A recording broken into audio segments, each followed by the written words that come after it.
Shalom, perkenalkan nama saya Asmita Amriani Nabi, NIM 2314201091, kelas A3 semester 2. Saya mahasiswa dari Universitas Pembangunan Indonesia Manado, Fakultas Ilmu Keperawatan dan jurusan Keperawatan. Video ini saya buat untuk memenuhi tugas UAS mata kuliah Pendidikan Promosi Kesehatan dengan topik materi TBC Paru dan dosen pengampu nurse Fania Tampilang Escape MKes. Untuk itu langsung saja ke video berikut ini.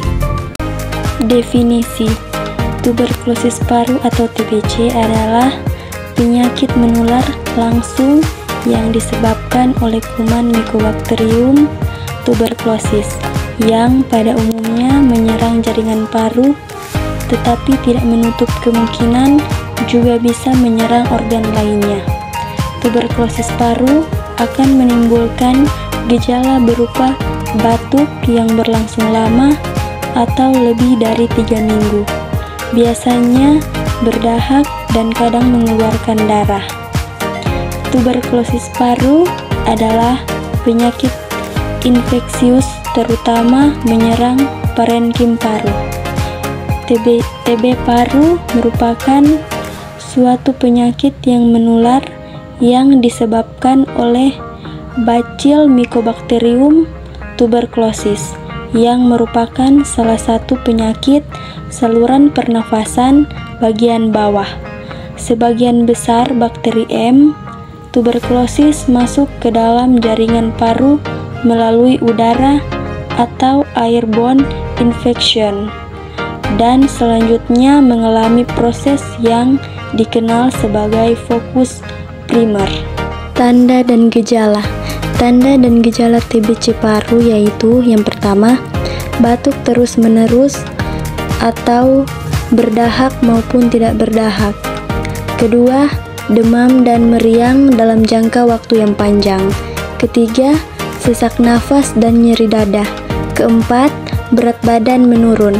Kelima, ketika batuk terkadang berdahak bercampur darah. Keenam, nafsu makan yang menurun. 7. Berkeringat di malam hari meski tanpa melakukan kegiatan. Etiologi. Penyakit tuberkulosis disebabkan oleh bakteri Mycobacterium tuberculosis.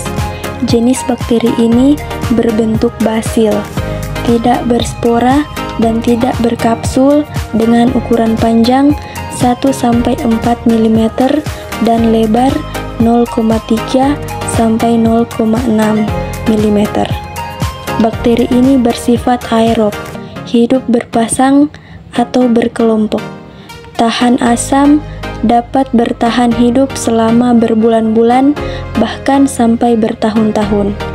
Dapat bertahan hidup lama pada udara kering, dingin, dan lembab. Mikroorganisme ini tidak tahan terhadap sinar UV, oleh karena itu penularannya paling banyak pada malam hari. Penularan tuberkulosis terjadi karena kuman dibatukan atau dibersinkan, kemudian keluar menjadi droplet nuklei dalam udara, yang apabila bakteri tersebut terhirup oleh orang sehat, maka orang itu akan berpotensi terinfeksi bakteri penyebab tuberkulosis. Patofisiologi atau pathway.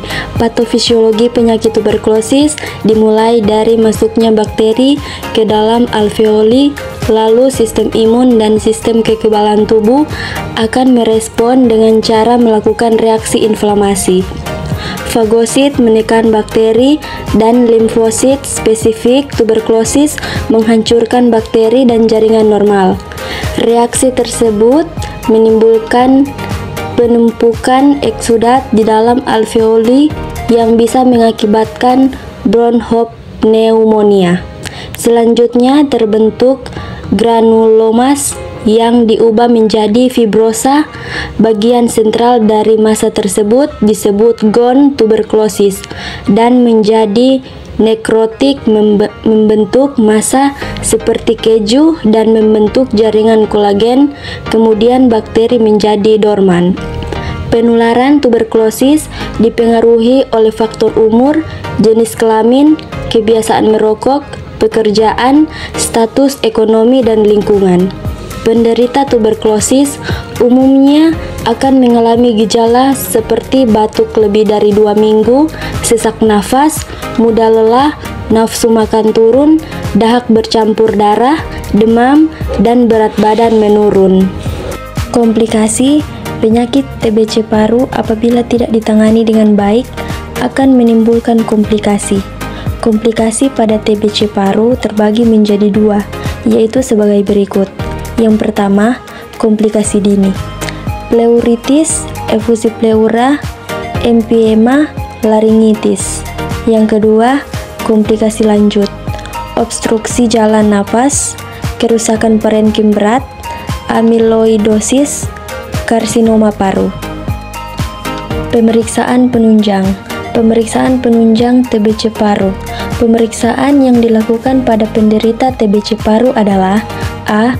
Pemeriksaan diagnostik, B. Pemeriksaan sputum. Pemeriksaan sputum sangat penting karena dengan diketemukannya kuman BTA diagnosis tuberkulosis sudah dapat dipastikan. Pemeriksaan dahak dilakukan 3 kali, yaitu dahak sewaktu datang, dahak pagi, dan dahak sewaktu kunjungan kedua. Bila didapatkan hasil 2 kali positif, maka dikatakan mikroskopik BTA positif. Bila 1 positif, 2 kali negatif, maka pemeriksaan perlu diulang kembali. Pada pemeriksaan ulang akan didapatkan 1 kali positif, maka dikatakan mikroskopik BTA negatif. C. Thiel-Nielsen atau pewarnaan terhadap sputum. Positif jika diketemukan bakteri tahan asam. D. Skin test atau PPD Montaux. Hasil tes Montaux dibagi menjadi: pertama, indurasi 0-5 mm atau diameternya, maka Montaux negatif atau hasil negatif. 2. Indurasi 6-9 mm atau diameternya, maka hasil meragukan. 3. Indurasi 10-15 mm yang artinya hasil Montaux positif. 4. Indurasi lebih dari 16 mm, hasil Montaux positif kuat.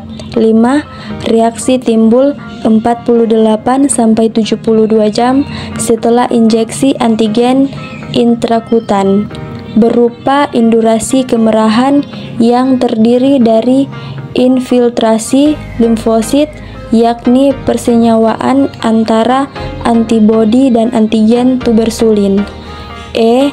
Röntgen dada menunjukkan adanya infiltrasi lesi pada paru-paru bagian atas, timbunan kalsium dari lesi primer atau penumpukan cairan. Perubahan yang menunjukkan perkembangan tuberkulosis meliputi adanya kavitas dan area fibrosa.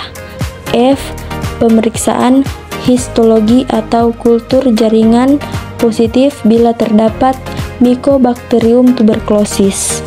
G. Biopsi jaringan paru menempatkan adanya sel-sel yang besar, mengindikasikan terjadinya nekrosis. H. Pemeriksaan elektrolit mungkin abnormal tergantung lokasi dan beratnya infeksi.